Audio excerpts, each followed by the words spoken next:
Hello সোনামণিরা, তোমরা সবাই কেমন আছো? আশা করি তোমরা সকলে ভালো আছো। চলো আজকে শুরু করা যাক ক্যাপিটাল লেটার ই দিয়ে এবং word meaning. E E for eagle. Eagle মানে ইগল পাখি। E E for eye. Eye মানে চোখ। F F for fish. Fish মানে মাছ। F for fan. ফ্যান মানে পাখা। G for goat. গোট মানে ছাগল। G for grapes. গ্রেপস মানে আঙ্গুর।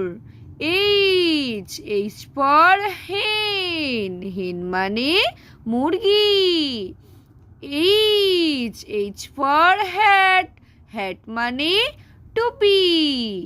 বর্ষা টিচিং ক্লাসটি যদি আপনাদের ভালো লেগে থাকে, চ্যানেলটি সাবস্ক্রাইব করে পাশে থাকার অনুরোধ রইল।